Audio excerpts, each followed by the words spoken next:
আসসালামু আলাইকুম ওরহমতুল্লাহি ওবরাকাতুহু। আপনি জানেন যে আমার প্রিয় রসুল হজরত মুহাম্মদ সাল্লাল্লাহু আলাইহি ওয়াসাল্লাম এবং আল্লাহ তাবারক ওয়া তাআলা কোরআনের মাধ্যমে ফরিয়াদ করে গেছেন যে সেটার নাম হলো সূরা কাফিরুন। এখানে যে সূরাটা তা বলেছে আপনার ধর্ম আপনি করুন, অপরের ধর্ম অপরকে করতে দিন। আপনার ধর্মকে আপনি যতটা শ্রদ্ধা করবেন অপরের ধর্মকে ততটাই শ্রদ্ধা করুন। এই কথাটা সূরা কাফিরুনে কিন্তু লিপিবদ্ধ রয়েছে। তো সেই সূরাটি কীভাবে পড়লে আপনারা বুঝতে পারবেন সেই বিষয়টা নিয়ে আপনার সামনে বলছি। তো হচ্ছে কি, আউযু বিল্লাহি মিনাশ শাইতানির রাজিম, বিসমিল্লাহির রহমানির রহিম।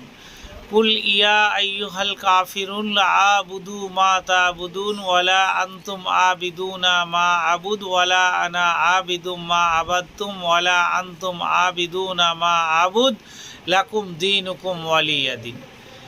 এই যে বলেছে, এই যে আমরা হিন্দু, আমরা মুসলিম, আমরা খ্রিস্টান, আমরা ইহুদি, আমরা নাসারা, এই নিয়ে যে একটা মারামারি নিজেদের ভিতরে এনেছি, কিন্তু আমার আল্লাহ তাবারক ওয়া তাআলা কত বছর আগে, কত শত বছর আগে এই যে সূরা আল কাফিরুনকে কোরআনের মাঝে স্থান দিয়ে গেছে এবং সেখানে আল্লাহর প্রিয় হাবিব হযরত মুহাম্মদ সাল্লাল্লাহু আলাইহি ওয়াসাল্লামকে বলেছে, হে মুহাম্মদ সাল্লাল্লাহু আলাইহি ওয়াসাল্লাম, তুমি বলিয়া দাও, হে কাফেরগণ, আমি সেই সবের ইবাদত করি না যাদের ইবাদত তোমরা করো, আর না তোমরা তার ইবাদত করো যার ইবাদত আমি করি।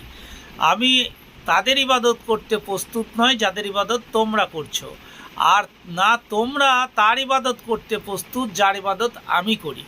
তোমার ধর্ম তোমার কাছে, আমার ধর্ম আমার কাছে। তোমার ধর্ম যখন তোমার কাছে প্রিয়, আমার ধর্ম আমার কাছে প্রিয়। আমার ধর্মকে যদি আমি অশ্রদ্ধার নজরে দেখে থাকি, তাহলে তোমার ধর্মকেও আমি অশ্রদ্ধার নজরে দেখব। আর যদি নিজের ধর্মকে যে শ্রদ্ধার নজরে দেখব, সেই ধর্মকেই, অপরের ধর্মকেও সেই শ্রদ্ধার নজরেই দেখতে হবে। এটাই হচ্ছে বাস্তব কথা। কিন্তু আমরা আজকে কেন এত জাতির ভাগে ভাগ হয়ে যাচ্ছি? আমি হিন্দু ও মুসলিম ও খ্রিস্টান ও ইহুদি ও নাসারা, এই ভাগটা আসবে কেন? তার ধর্ম তার কাছে যতটা ফেভারিট, আপনার ধর্ম আপনার কাছে ততটা ফেভারিট। একটা হিন্দু কেন বলবে যে আমার ধর্ম অনেক উত্তম? একটা মুসলমান কেন বলবে আমার ধর্ম অনেকটা উত্তম? হ্যাঁ, মুসলমানের কাছে মুসলমানের ধর্ম নিশ্চয়ই উত্তম, হিন্দুর কাছে হিন্দুর ধর্ম নিশ্চয়ই উত্তম, খ্রিস্টানের কাছে খ্রিস্টানের ধর্ম নিশ্চয়ই উত্তম, ইহুদির কাছে ইহুদির ধর্ম নিশ্চয়ই উত্তম, বৌদ্ধর কাছে বৌদ্ধ ধর্ম নিশ্চয়ই উত্তম। তাহলে যত রকম ধর্ম আছে, প্রত্যেকটা ধার্মিকের কাছে তার ধর্ম উত্তম হওয়া স্বাভাবিক। তাহলে আপনার ধর্মকে আপনি যদি শ্রদ্ধা না করতে পারেন, তাহলে অপরের ধর্মকে আপনি অশ্রদ্ধা কেন করবেন?